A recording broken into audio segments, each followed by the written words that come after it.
Welcome to r/entitled people, where we share stories from your lives about people who think the rules don't apply to them, and they should get what they want.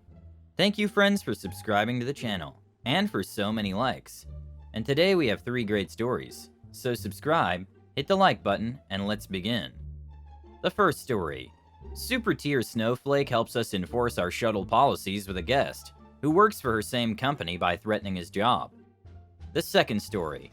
Stupid boss that caused his team to leave, and even more completely screwed up. The third story. The reason for the dismissal is personality came across as cocky. The first story is Super Tier Snowflake serves justice to another guest. So, our property has a huge business account that sends us training groups once or twice a month. As part of our contract with the business, we provide shuttle transportation to their training facility. But we don't actually have AM shuttle drivers any days except Friday through Sunday, so we end up letting our NA get some OT and stay late to run the shuttle for 15 minutes in the morning Monday through Thursday. Well, the group is here this week, and we have entitled guests staying with us who can't seem to be on time and miss the shuttle twice. Here's the story starting with Monday morning. S is the agent, ED for guest, and trainer is our Super Tier Snowflake. S is doing her checkouts, answering phone calls, directing meetings, and breakfast traffic, the usual. Up walks ED. ED, what time is the company's shuttle?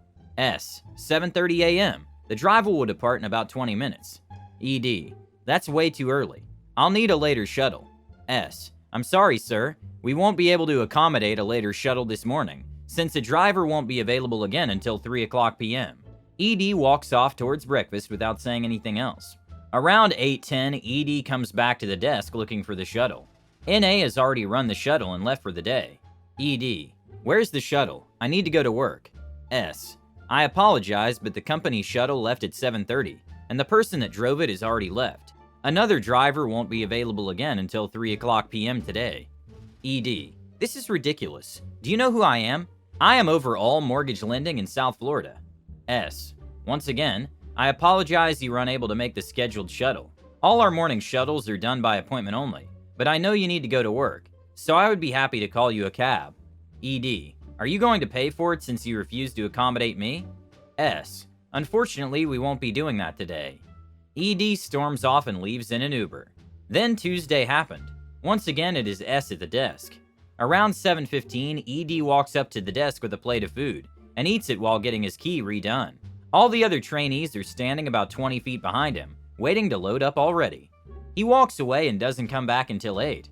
ED, where's the shuttle? S, the shuttle is parked until our driver comes in at 3 o'clock today. ED, but I have a shuttle right now. S, I apologize. There doesn't seem to be another shuttle appointment until 4:30 this afternoon. Do you know who scheduled it for you? And I'll look into that. ED, Mary staying 67? I told her what happened yesterday, and she said I could take the shuttle whenever I wanted, and I want it now. S, she's the one in charge of scheduling the shuttle, but it isn't here on our appointment log. I'll call her to find out what happened and what we need to do. ED, good. I'm not paying for my own way again today. S calls me. She obviously knows this is BS already. Of course, I've never talked to the guy or emailed him other than to schedule his pickup from the airport. I won't be in until 9, so I tell her I'll run him if he waits that long. But his trainer, very cool and beloved Super Tier Snowflake with us, is probably going to tear him a new one when she hears what's going on. S, Mr. ED, I spoke to Mary Stang 67. Unfortunately, she says she has not spoken to anyone about scheduling a later shuttle for your group, and that the shuttle time we have is the one trainer set up for you guys to make sure you weren't late to class.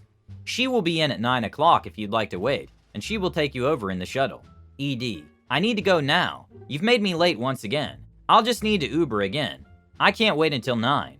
Storms off and gets an Uber.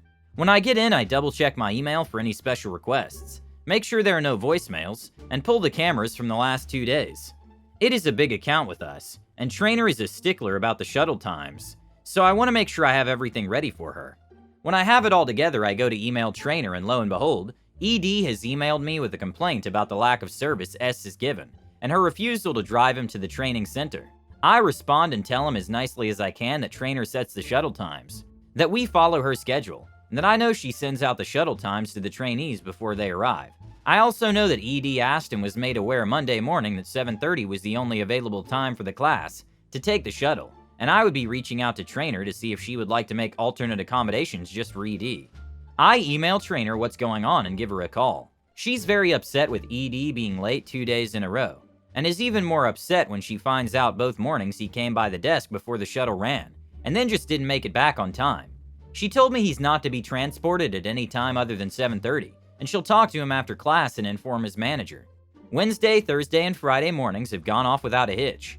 ED also told my driver this morning that Trainer ripped him a new one on Tuesday afternoon for being late and saying he was over anything. He pulled the "I'm going to remove all of company's business from you. I'm over all lending in South Florida" in his email that I forwarded to Trainer. He said his manager called him at 7 a.m. Wednesday and ripped into him too, and made sure he would make the 7:30 shuttle. The icing on the cake is ED also stated a concern for his job because of something his manager said about his behavior Wednesday morning. The second story is, be jerk and lose 125% of your team. As a military contractor, I get to work in some neat places. You know what's not neat? Just like every place else, they're a-hole bosses. Sorry for the generic nature of the description below. It was an SH workplace, but because it's military and recent, it still requires operational security considerations. This was one site among several in this particular enterprise, with similar teams located around the US. At my job site, there were 4 of us contractors working on the project with a few government civilians and some military folks. It was a pretty typical setup. 3 contractors, each partnered with a government civilian for a particular focus area. There was also a contract team lead and a government civilian lead. The lead civilian, Tessa, was a real piece of work. She was the technical manager for the contract at our location. She had no idea how to actually run a contract. She constantly demanded that the contractors do work that wasn't in the contract, and not do work that was required in the contract. I can sum up her character with one sentence. Tessa microwaved fish in the office. I won't bore you with a long list of her insanity, but here's a typical example of her short-sighted and stupid manglement style. The contractor team worked out an annual tracking calendar highlighting all the items this division was accountable for, who they belonged to, how to get them addressed on time and with appropriate attention, and with all the coordination spelled out across the different divisions we worked with. This was a requirement and was explicitly written in the contract for us to do. Her response was, "I don't have time for that. There's a bunch of stuff coming up right now, and I need to take care of the alligators closest to the boat first," and she outright rejected the calendar, along with the idea of planning and preparing for things we knew we'd have to deal with. We were doing everything we could to keep the alligators at a distance, or dealt with ahead of time, but she was all about doing everything at the last minute. Then she'd tell us to do something that wasn't explicitly not in the contract, but was close enough that it wasn't worth the trouble to not do it. Keep the client happy was our company's mantra. This was a brand new contract, and Tessa's craptastic behavior went on for 8 months.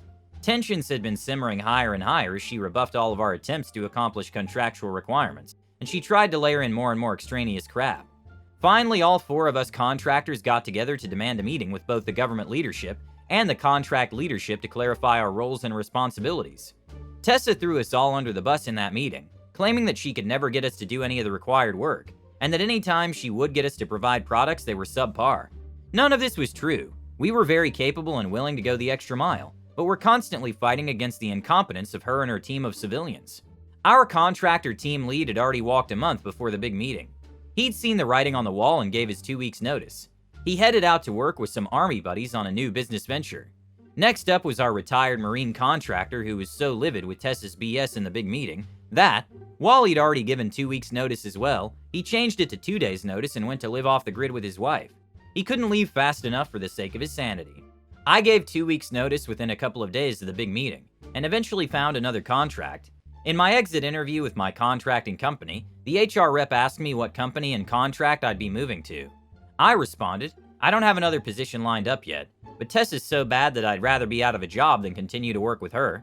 She literally LOL'd at that and told me in 20 years of HR work, nobody had ever been that direct about why they were leaving a position. The last to go was our retired airman Chuck, who stayed with the same contractor, and on the same contract, but had to move to a different city for the position they offered him. Tessa was such an A-hat that she tried to poison the well for Chuck at his new location. She got in touch with the government folks in Chuck's new office to tell them he was worthless, and they shouldn't allow him to work there. Tessa knew she'd be exposed as a POS if Chuck had any chance whatsoever, to show how capable he was. Fortunately for the people in the new office, they didn't listen to Tessa, and gave Chuck a fair shot. Chuck impressed the new office leadership so much in the first few days on the job that they pretty much turned over all the requirements for him to manage, and the contracting company gave him a substantial raise to go along with the new responsibilities.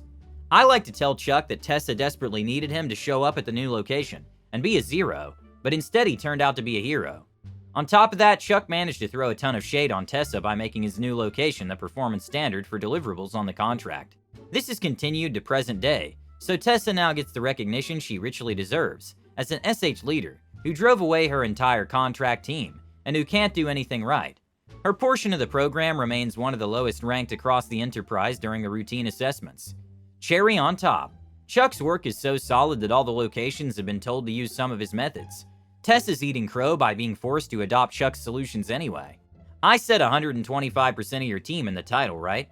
Well, the contracting company managed to find a new contract team lead, Donnie, and another team member, Charlene, to work with Tessa. Chuck was on his way out as that happened, and Tessa specifically stipulated that Chuck wasn't allowed to talk with Charlene unless one of the government civilians was present. She didn't want him influencing Charlene's view of the work environment. Donnie's still there, but Charlene only lasted 8 weeks before she had her fill of Tessa, and then she took a walk, too. It's been a little over a year since we all left. Last I heard from Chuck, Tessa still hasn't managed to fill the rest of the positions.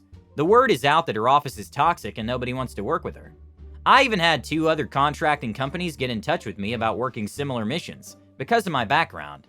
More at the enterprise level instead of at one of the specific locations, but the position still required tangential interaction with Tessa's office, in sort of an oversight role. My response was simple and pointed. You don't have enough money to convince me to take a position in which I would need to interact with Tessa again. Life's too short to deal with a-holes like that. And the last story is fired for not fitting in with the girls. Disclaimer: this is in no way to be taken as me holding a hatred for women at all. If you're like me and are the only male in a completely female FOH staff, you may understand where I'm coming from. And if you're a woman, you might gain some perspective if you have a similar situation. I've worked in restaurants for over 8 years, and most of it has been back of house. I had just finished my senior year of college and wanted to transition to front of house because I've always been more of a people person. Flash forward, I had just started working at a brewery that was a completely female front of house staff. At first, I felt that I was fitting in and keeping in mind I'm a very honest and to the point kind of person, but sometimes I can be a little sarcastic about things. Anyways, I was about 3 weeks into the job and no errors. Other than asking questions every now and then, but like, come on. Suddenly, I'm given no shifts for the next week, and when I go in for my last shift of the week, I'm brought into the office and basically told that I was being fired, because my personality came across as cocky. This stemmed from unnamed servers saying they can't work with me. After leaving, I tried to reflect to see what I had done that could have been so damaging to someone, and cannot come to a conclusion on anything. I'd always kept my mouth shut unless everyone was talking about life stuff on the bar. Other than that, I just showed up, worked, and gone home. I was never given any warning and nobody had come to talk to me about what I was doing, so I guess I was doomed to keep being a bad fit. As a manager in the past, I'd always felt it was my obligation to give someone a warning or performance review, so that they could improve. Thank you for watching, hit the like button and subscribe to the channel. Have a great day.